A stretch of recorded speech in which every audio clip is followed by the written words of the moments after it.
What are empaths? From a spiritual perspective, I see empaths as being two things: an individual that was born astrologically aligned to receive energy in a really intense way. So, the sun, the moon, the stars, all of the things, and I'm not an astrology girl, but I do see the relevance in this particular case. So, the sun, the moon, the stars, all of the things were aligned in a way that led the individual to receive energy in a really strong way. And I feel that that is by design from God or the universe and part of our soul's plan and lesson. In addition to that, an empath has typically gone through difficult experiences in their early childhood that led them to become very sensitive to energy as well and try to control or protect themselves from energy.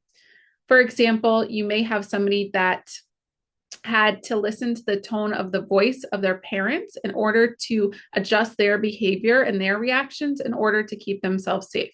Or maybe you had an individual where they were, as a kid, they had to listen to the way the door was shut as their parent came in the house, because that would tell them what kind of mood they were in.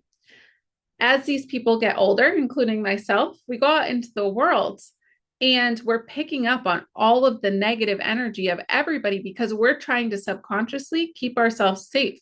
We're constantly tuning into the tone of people's voice, not because we're listening for the light and love. We're more listening to what do we need to say or do in order to keep ourselves safe, in order to portray the person that they want us to be. And so being an empath, while it can be rooted in your soul's plan and who you are naturally, it's often amplified in kind of a negative way through the experiences of your childhood.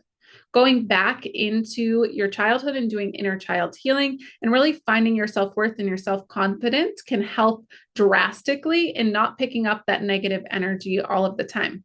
It is a conscious choice for me nowadays to enter a space feeling really aligned and confident and intentionally not picking up on the darker stuff. I now look for the lighter stuff. I'll give you an example.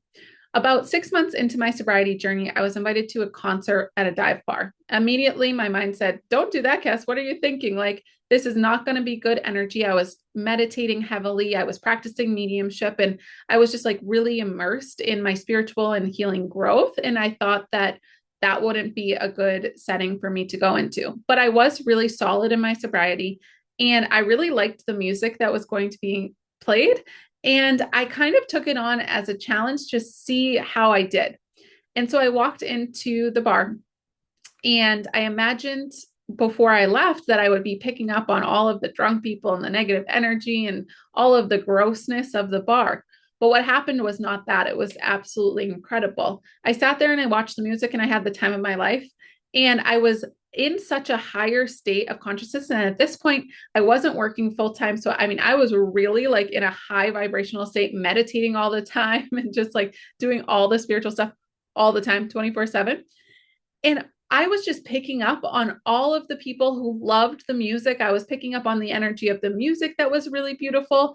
And I was loving the music. And I felt love in the room. As much as there was darkness in the room, there was also a lot of high vibrations in the room too. But because we're human, we're more likely to pick up on the density of the experience because we are taught, and it's a natural part of us to want to keep ourselves safe from that darkness. So it is an intentional practice and something that when I do my meditations and stuff, I intentionally set my different experiences up to pick up on the higher vibrational aspects of everything that I go into.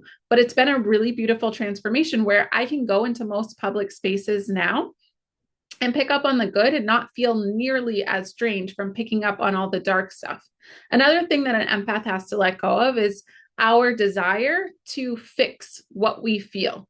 So a lot of times as we grow into adults, we're used to feeling the energy of the negative aspects of a soul that is in front of us. And because we didn't have a lot of control in our childhood over our experiences, we really try to control our experiences in our adult life. And part of that control is fixing someone. And if you can sense energy and you can see someone's soul for the light and the dark, you see the potential, but you see what's holding them back, you want to take the initiative to try to fix them and heal them and show them how bright they can get. What I encourage every empath to do is when you have that urge to push that onto somebody else, pull it within yourself.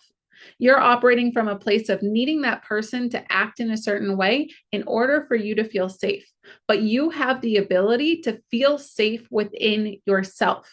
When you do the inner work, when you start to do spiritual work as well, when you start to come into a realization that every soul is here on a divine path, and it's really not your job to lead them on that path. Whoever created that path and whatever plan is in place is going to be played out. And we can influence small decisions in people's day-to-day life, but those big soul lessons, they're predestined. They are fated. And we just get in the way from people being able to navigate those in the highest vibrational way possible. I won't get too much into that interaction. I will make another video about narcissists and empaths' role in relationships. But for now, just recognize that your desire to fix someone is coming from a place of you wanting to feel safe and you wanting to control the other person in a way. Of course, there is a pure place in your heart where you do want to see somebody thrive, but recognizing that your energy pushing into their life is often confusing them more than it is helping them.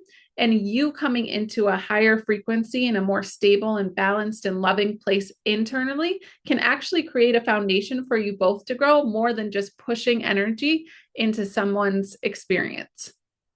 That is my spiritual perspective of empaths. And as I said in the next video, I will talk about empaths in relationships and especially relationships with narcissists.